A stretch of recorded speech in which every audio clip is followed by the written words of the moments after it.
мавзеи сарихосори ноҳияи Балҷувон табиати зебою назаррабо дорад ва нигоҳубини ин гӯшаи диёр ба уҳдаи муассисаи давлатии хоҷагии ҷангали сарихосор мебошад.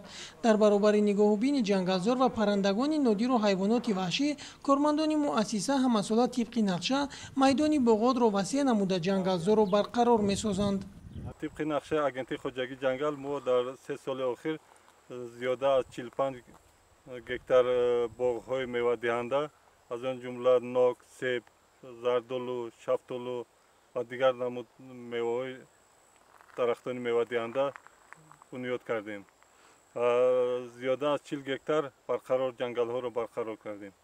айни замони ҳолҳои боғҳои навбунёди муассиса нашъунамои хуб дошта, дарахтони себу шафтолу ва ноку мурӯд боровар гардидаанд. Дар ин заминҳо кормандони муассиса обчакориро низ ба роҳ монда, картошкаю пиёз, каду ва дигар намуди сабзавот кишт кардаанд.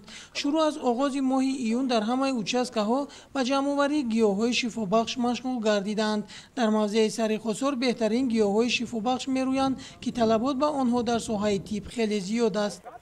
хоҷагии ҷангал тибқи нақша имсол 500 кило гиёҳи шифобахш нақша дорад, ки мо ҳаракат мекунем. Азбаски имсол сол сербориш омад, мо ҳаракат мекунем ки боз зиёдтар гиёҳи шифобахш ҷамъоварӣ намоем.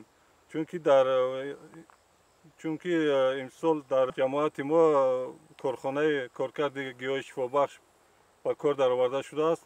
мо бо он шартнома дорем ва имсол ният дорем ки зиёда аз 500 кило гиёҳи шифобахш ба он тибқи шартнома диҳем. раҳбарияти муассиса бо хоҷагиҳои деҳқонӣ ва сокинони минтақаҳои гуногуни мавзе шартнома бастанд ва онҳо гиёҳҳои шифобахшро ҷамъоварӣ карда ба муассиса месупоранд. мутахассисон ба сокинон тарзи ҷамъоварӣ ва хушконидани ҳар як намуди гиёҳро омӯхтаанд. дар фасли тирамоҳ бошад, аз ҷангалзор мева ва чормағзу бодом ҷамъоварӣ мекунанд. ширинҷон Сафарзода, Сайфиддин Исмоилов аз ноҳияи Балҷувон барои барномаи Навид.